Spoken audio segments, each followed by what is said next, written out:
Okay, so it is a couple of minutes past now, so we'll make a start. And if anyone else does join us, be welcome today. We're up to about 250 people, which is fantastic. I've seen that a couple of people have said the mics have been disabled, which they have, because we're expecting so many large numbers of people. We don't want to have people unmuted, so it impacts on me and my ability to present, and also everybody else to get distracted. So it shouldn't impact on your ability to hear anyway.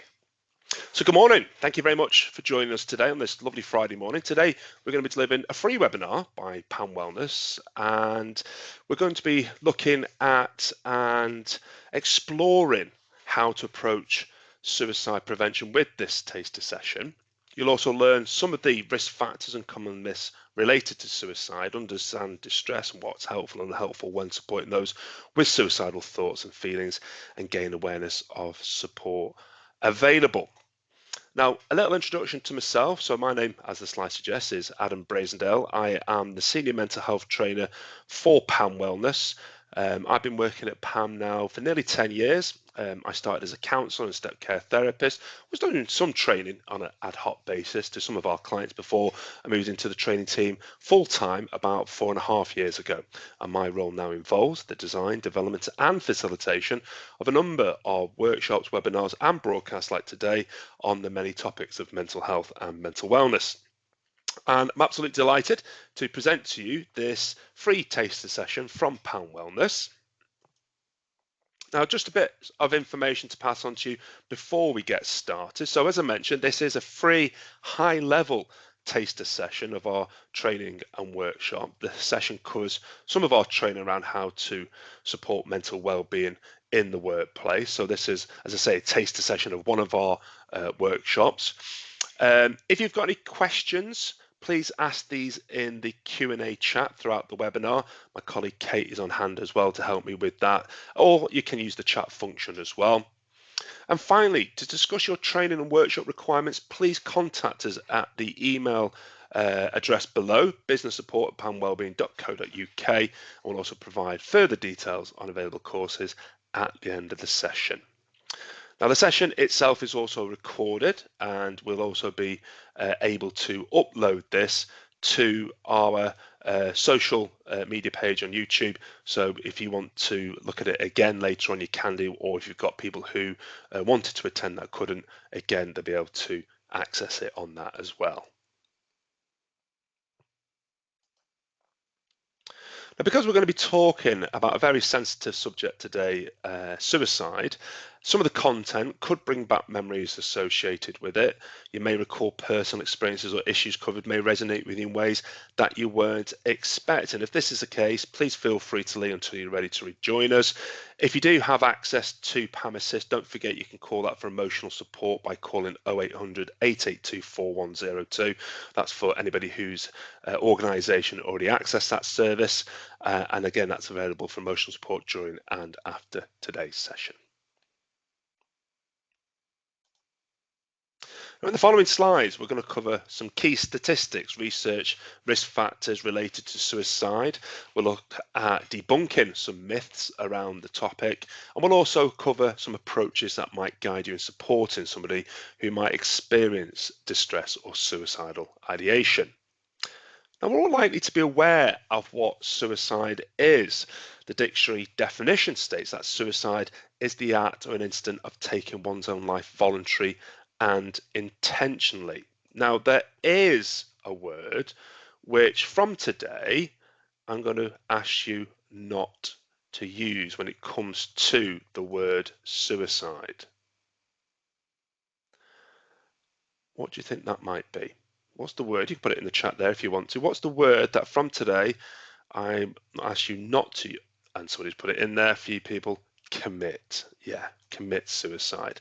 And the reason we'd ask you not to use that word was up until 1969 in this country, it was a crime to attempt to take your own life. Now, under the Suicide Act 1969, the previous crime of self-murder was abolished. And I suppose it's a reminder of how many misunderstandings about mental health embroiled our society many years ago, but also there's still much more work to do. And one of the things we can do, as I say, very easily is to stop using that word commit suicide. Now, data on suicide in the UK is reported by the Office for National Statistics. These are updated every September, so we're waiting for the 2024 statistics to be confirmed. But in 2023, there were 6,069 suicides registered in England and Wales, 11.4 deaths per 100,000 people. And in 2023, this was an increase compared with 2022 of 7.6%. And this is also the highest rate seen since 1999. Males continue to account for around 3/4 of suicide deaths registered in 2023. So with that 6,069 total figure, 4,506 were male deaths compared to 1,563 female deaths. And this is a trend that's been seen since the mid-1990s. And in 2023, suicide rates for males 17.4 deaths per 100,000 and females 5.7 per 100,000 increased to their highest level since 1999 and 1994 respectively. Now for Scotland, data is monitored by the National Record of Scotland. There were 792 probable suicide deaths in 2023, an increase of 30 on the previous year. Male suicides increased by 34 to 590, while female suicides decreased by 4 to 202 deaths in the latest year. And the rate of suicide in males was over 3 times as high as the rate for females. So again, similar pattern for England and Wales there as in Scotland.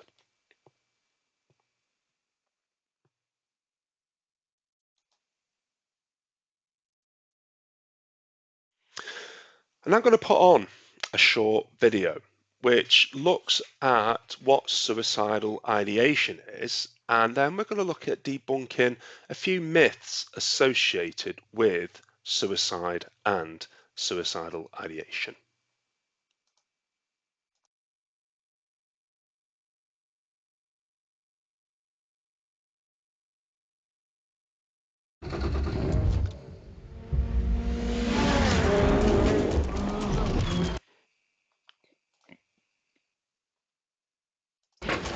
Apologies, we'll just have to bear with the adverts.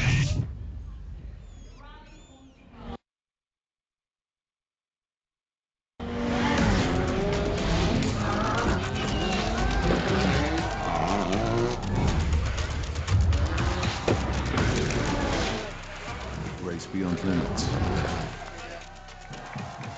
Hunk of tire. Introducing Being for all hair types. For being. Being you, for everything your hair is and nothing that it's not. Formulas targeted to your hair type. It's silky, smooth, and has tons of volume. It definitely makes me feel more confident. I love the curl, I love the wave. It's big, it's bold. I love everything about my hair. It's for being myself. It's my hair, just slightly better. Unlock your best hair yet. Being for being you. Available now from Superdrug.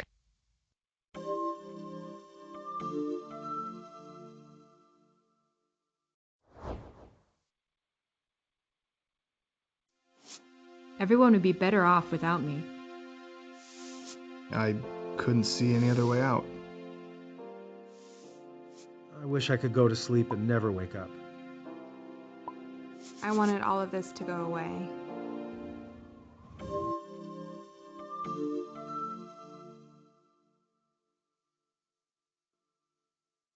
These are the voices of suicidal ideation, which is the thinking that haunts people and brings them to the brink of taking their own lives.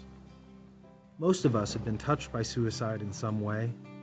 Some of us have personally lost a loved one to suicide, or we know someone who has. Some of us have had suicidal thoughts ourselves or even attempted suicide. Far too many people take their own lives every year in America, with especially concerning rates in veterans and adolescents. We know there are certain situations that add to the risk of people attempting suicide. If they have made an attempt in the past, if if a member of their family has attempted or died from suicide. If they own or have easy access to weapons, a lot of unused medication or drugs, or anything else that could be used to attempt suicide. If any of these are true, their risk can increase further if they struggle with mental health problems, depressed mood and hopelessness are serious risk factors. Other problems like a recent breakup, job loss, or legal trouble can be important to consider. Or if they use drugs or drink alcohol. Both are highly related to death by suicide. And if someone uses much more during difficult times, it's important to notice this. We are completely certain of two things.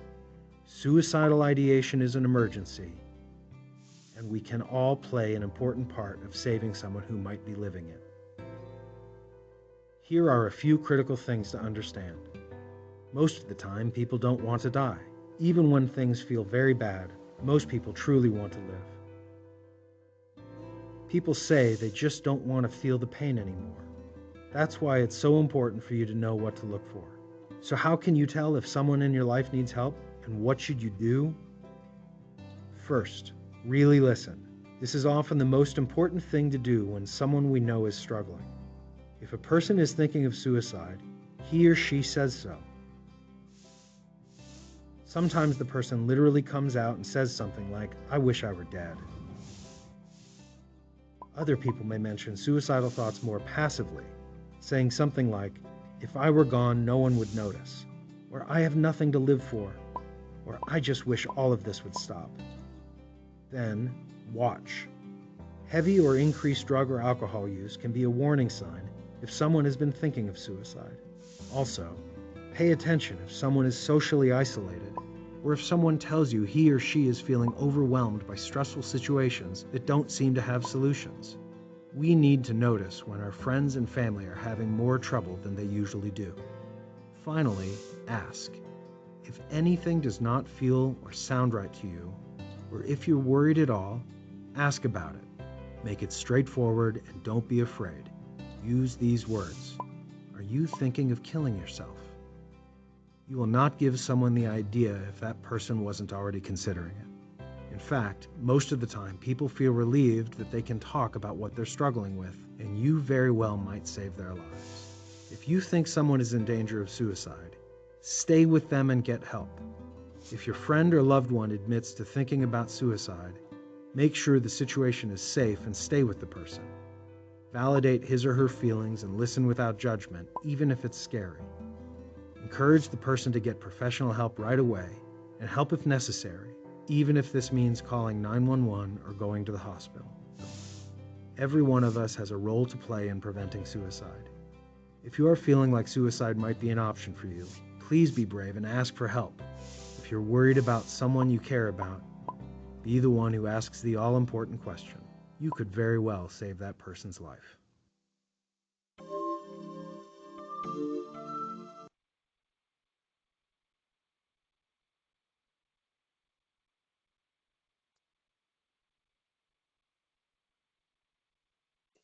There you go. And I hope that was a helpful video to watch.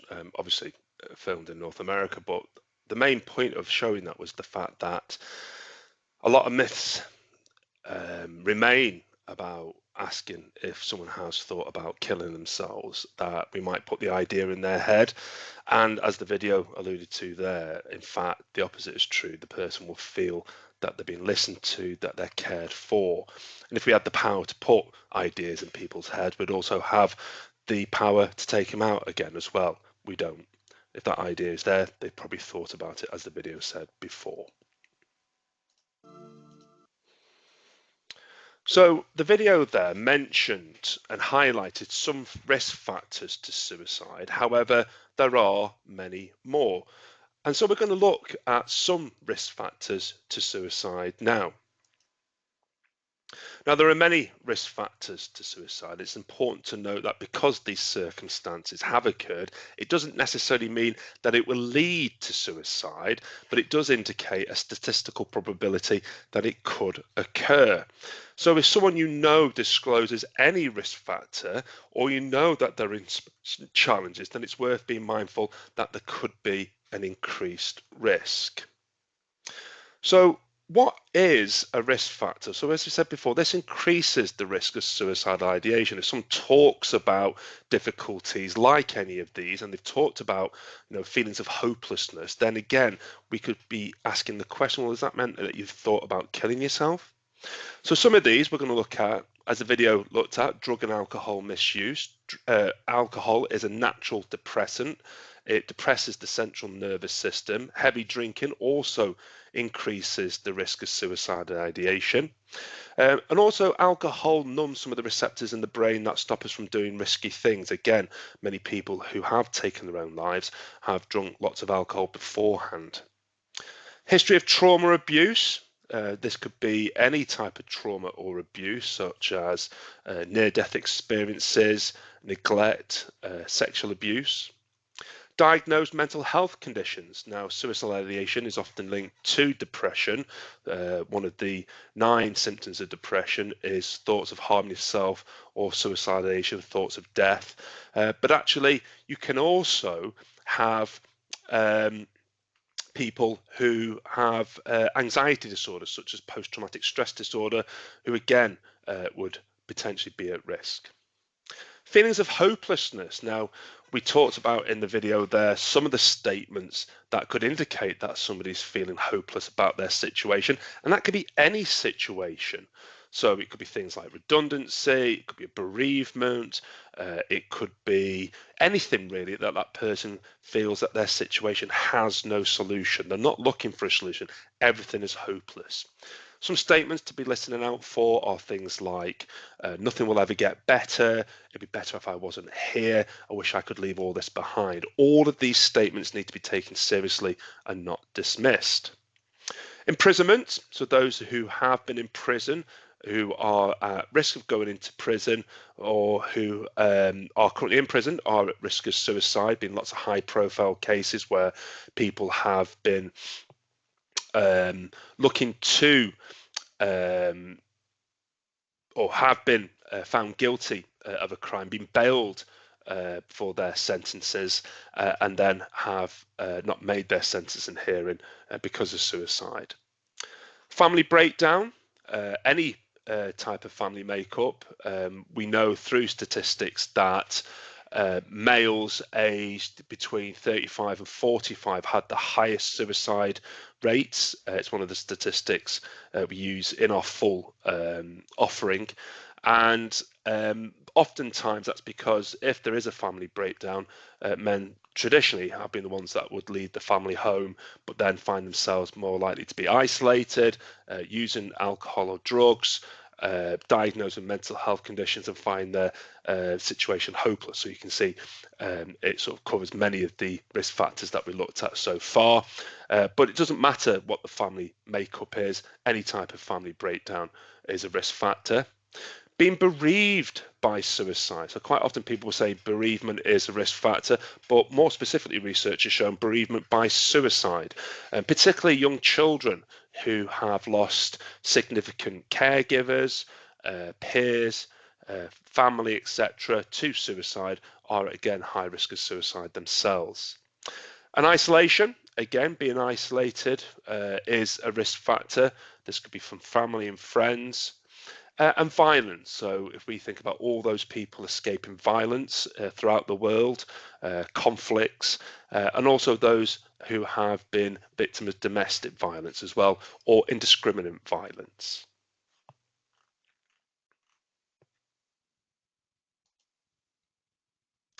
So we're now going to start looking at some common myths about suicide and suicidal ideation, and look to debunk some of these.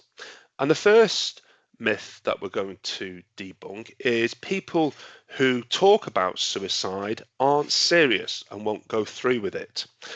Research has shown that people who have taken their own lives have often told someone that they don't feel life is worth living. Again, those statements of hopelessness, helplessness, or that they have no future.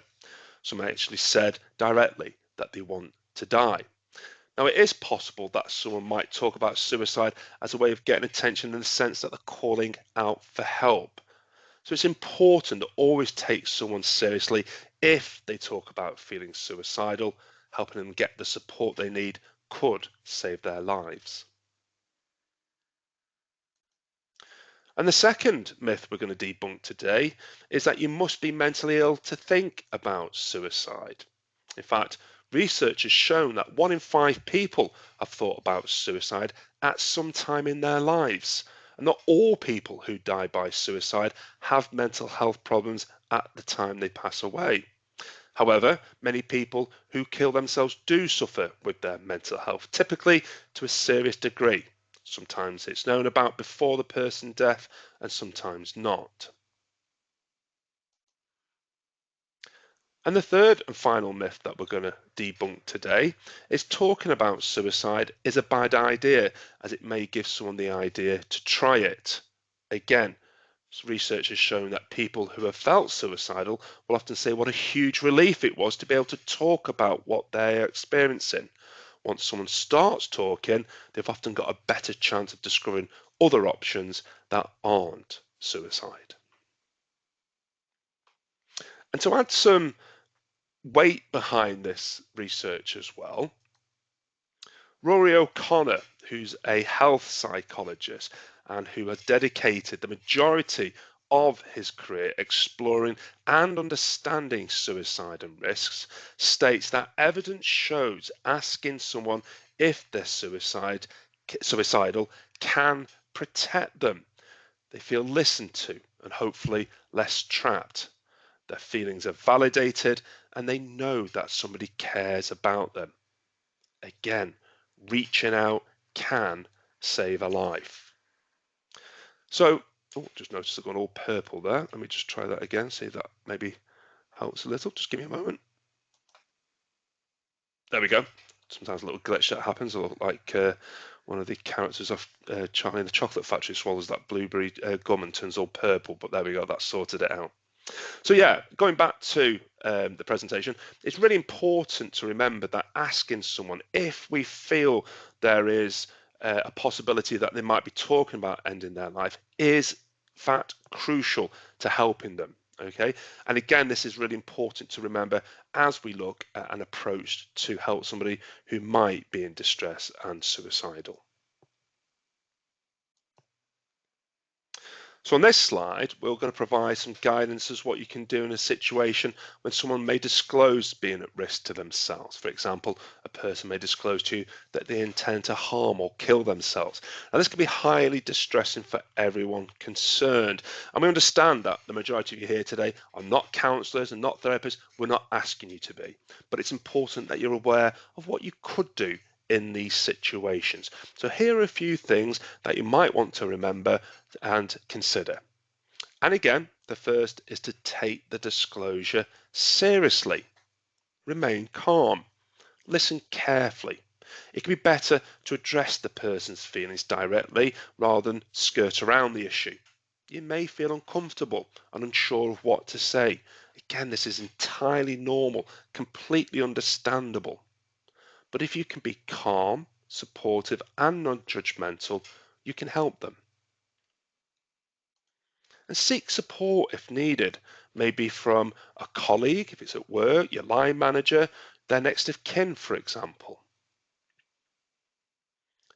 Ascertain level of risk by gathering relevant information. So what we're trying to ascertain here is this person at immediate risk? Now, you might want to, if they're on the phone and they're talking to you, is find out what's happening for the individual. Who are they with? Where are they? You know, don't assume that because it's on a mobile phone that are at home. Establish a location. It might be needed later on.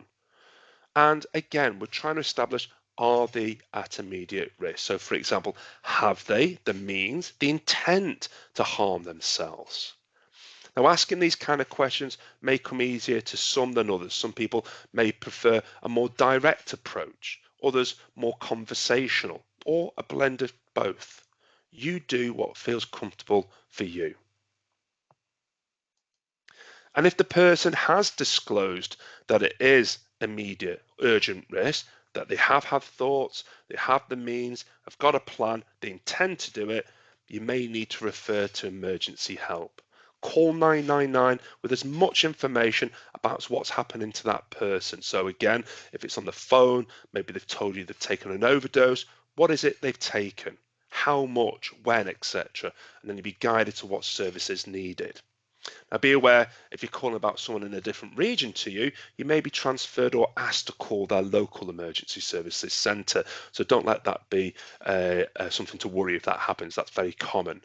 And it can be useful to have support from another person, maybe at work, a colleague or a manager, and discuss with that person what you're going to do. Signpost to internal or external services if relevant. So if risk is not immediate, it's to be helpful and important to seek support, disclose relevant information. So again, if you're at work, it might be speaking with a trusted manager regarding risk, encouraging the individual to speak to their doctor, or accessing counselling services, maybe again through your EAP, PAM Assist if you're with us.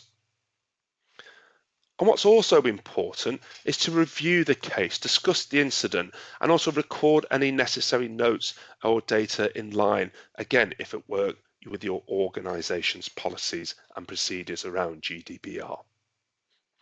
Now, this process is not linear. Some risks may be more apparent and require immediate emergency attention, for example. And this approach is only a guide, and you should refer to any internal policies and guidance as what to do in your own organisation.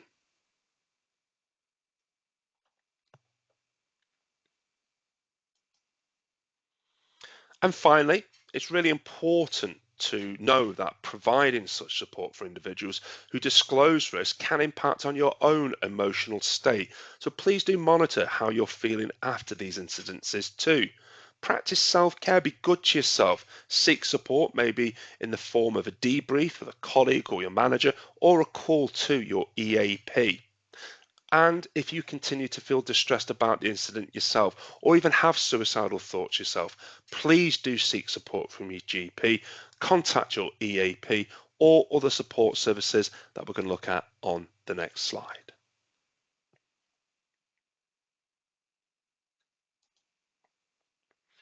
So on this slide, we've noted a few organisations, national organisations, which are available to help those feeling suicidal. We've got Papyrus, who are set up to support young people under the age of 35. Now, it used to be that this service was only available during certain hours, but due to high-profile fundraising by parents who'd lost young children to suicide, this service is now available 24 hours a day, 7 days a week, and it can be called on 0800 068 4141. The Samaritans, again, is available 24 hours a day, 7 days a week to everybody, no matter what your age. And you can call it free phone on those 6 digits, 116 123. That's it. There's no 0800 area dialing code required. Those 6 digits work, 116 123. Anxiety UK also have a helpful national run helpline. And I put the Mind web page there, www.mind.org.uk, because they have so many useful pages about what you can do to help somebody in crisis, or if you're in crisis yourself. So if you want to have a look at some useful information following today's session, I really do recommend having a look at those web pages. They're excellent.